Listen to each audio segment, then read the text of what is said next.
샬롬 2025년 1월 29일의 더일 묵상입니다. 땅이 중요한 게 아니라 목적이 중요합니다 라는 제목으로 함께 나눌 말씀은요, 여호수아 19장 51절입니다.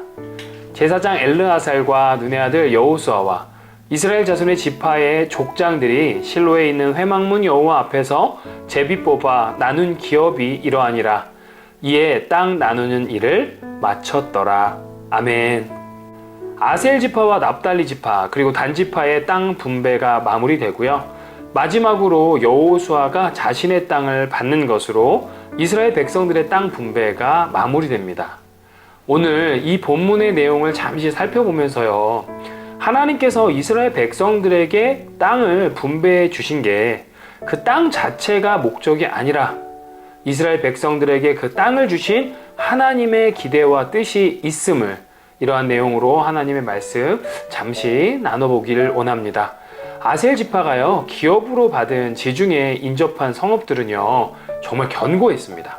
취하기도 쉽지 않고 지키기도 만만치 않았지만 믿음으로 취하고 잘 지키면 풍요로움이 허락될 것을 이미 창세기 49장의 야곱의 예언을 통해 하나님은 약속하셨어요. 여러분, 성도의 삶도 그렇습니다. 우리의 삶 속에서요, 크고 작은 실패와 벽, 언덕, 또 좌절 가운데 낙심하지 않는 것은 너무나도 중요한 것 같아요. 쉽게 잃은 일은 유익이 크지 않습니다. 그리고 어렵다고 해서 포기하면 아무것도 얻지 못합니다. 그러니까 정말 중요한 것은요, 꺾이지 않는 마음, 이 마음이겠죠. 그리고 이어서 남부의 단지파가 북쪽 지파들과 함께 소개되고 있습니다. 이것은요, 단지파의 북쪽 이주 때문이었습니다. 이 이주에 대한 평가에서 여호수아서는 이스라엘의 영토가 확장되었다는 측면을 강조하면서 긍정적인 어떤 의견을 내고 있지만, 이와는 대조적으로 사사기는요, 상실과 약탈의 측면을 강조하면서 부정적인 것도 사실입니다.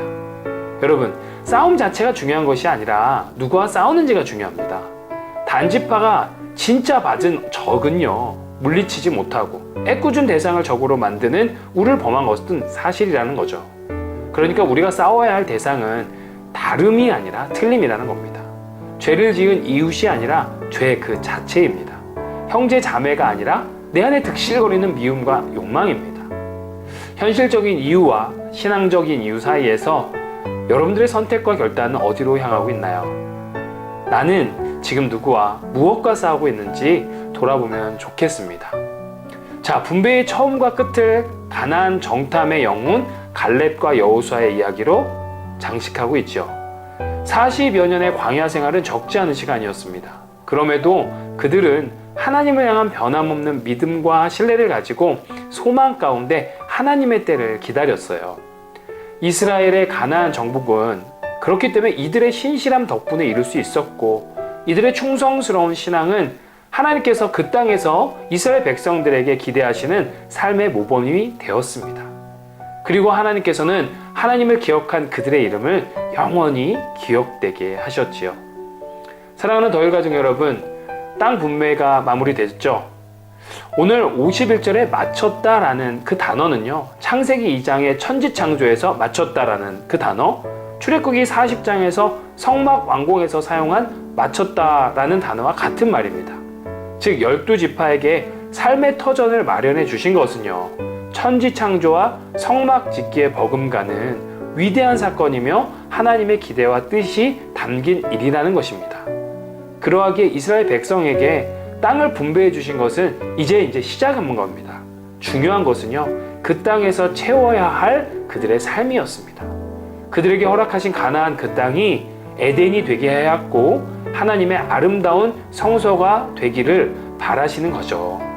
성도인 우리들에게도 허락하신 그 구원도 여러분 마찬가지입니다. 박영선 목사님이 쓰신 구원 이유라는 책이 있거든요. 그 제목만 보면 어찌 보면 우리는 구원 자체의 절박한 모습인데요. 구원 이유.